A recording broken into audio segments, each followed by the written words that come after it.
Welcome to the presentation of my first entry to the Special Schemes and Tiger Meat group build. As you can see, I came up with something quite special with this MB-339 of the Frecce Tricolori. In this video I'll give you some details of the building and painting process. If you like the video, please show me by leaving a like. As always, there's a special meaning in this build. In this case, it was my grandfather's 84th birthday present. He's a big fan of Italy and he often saw the Frecce Tricolori during training flights above the beaches of northern Italy. Furthermore, I took him to an air show here in Austria a couple of years ago and he was so fascinated about the Frecce Tricolori that I decided to build him a model of one. The Italeri kit of the MB-339 isn't really up to modern standards, as you can see. The cockpit is quite basic, but I did not have the time to scratch build details. I just airbrushed it in a dark grey and brush painted the seats, the control sticks and seat belts. For the instrument panels I used the decals provided. They are black and white only, but all in all the cockpit looked relatively solid. The next step was to glue the fuselage halves and cockpit together. The fit was quite good, but to be sure I used clothes packs and let the glue set for a while. Before gluing the wings together I had to take this landing light into consideration. I used white glue because it dries transparent and won't fog up the clear parts. Then I masked it off with liquid mask from the other side. I also used liquid mask together with masking tape on the canopy. In case you're wondering about the extra tape there, that's just so I can hold the parts easily. Anyways, I used the white glue again to mount the canopy and moved on to adding the wings. Then I closed the landing gear base and added the horizontal stabilizers. After lining everything, I was already in a hurry to finish the kit in time for my grandfather's birthday. Nevertheless, I decided to fill the most obvious gaps. As always, I used milliput 2-part epoxy here. It's quite easy to remove the excess with a moist cotton bud and it dries rock solid. I then treated the larger surfaces with a fine grit sandpaper. Usually that's not necessary, but the kit had a few imperfections that might have caused problems later. Using sandpaper was tricky because I did not want to remove any of the raised panel lines on the kit. When that was done, I decided to use Mix Black one-shot primer. The underside of the 339 has an aluminum finish and from my experience, metallic paints look better on a dark base. After a few unsuccessful attempts to use Revell's aqua color, I switched to Mix Steel to cover the underside. That worked well, but unfortunately my only option for the blue upper side was again Revell Aqua Color. I really tried to avoid airbrushing this paint range, but in this case I was in a hurry and had no other option.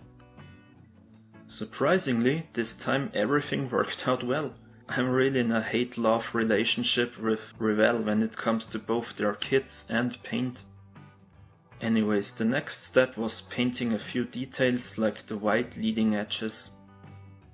Everything seemed to be fine until I removed the tape. Underneath I found this strange metallic sheen, so I had to mask off the white areas and spray another coat of blue. At this point my grandfather's birthday was imminent and I was really busy with other things. All the masking and repetition of some of the steps was quite time consuming. At some point I was satisfied with the paint job. The seam line and gaps at the air brake and landing gear doors on the underside of the plane looked bad, but I just didn't have the time to work on that. Fortunately, the large decals covered some of these imperfections. There is a separate decal covering the landing gear door. It was a bit difficult to align all of those decals perfectly. On the other hand, modelers who want to leave the gear bay doors open will find this helpful. There was also a decal that needs to be aligned along the air intake. I cut it into 2 parts to make the application easier. As you can see, that was still quite challenging, but with some patience and decal setting solution it worked out. I also used my hobby knife and slid it along the recessed lines so the decals would adhere better. Again, a few coats of Mr. Mark Fit helped the decals to conform to the surfaces. Overall, I followed my standard procedure when working with Italer's decals. Aligning them was a bit tricky in some places, but I took my time and used a few coats of setting solution. Now the Frecce Tricolori scheme finally took form. As I mentioned earlier, this model was a birthday present for my grandfather's 84th birthday. It was thus fitting that this plane had the 84 as a tail number, realistic or not. When all the decals were in place, I painted a few small details and mounted the last tiny parts. I tend to lose such small parts to the carpet monster, so it's a good idea to wait until everything else is finished. Next, I removed the masking tape and liquid from the canopy. Thankfully, no paint had seeped through the tape. Last but not least, I made a simple display base out of wood and painted the Italian flag on it. Not without problems. Then I drilled a hole in the base and used this acrylic rod that I covered with filling fiber. This should create the impression of smoke and hide the rod at the same time.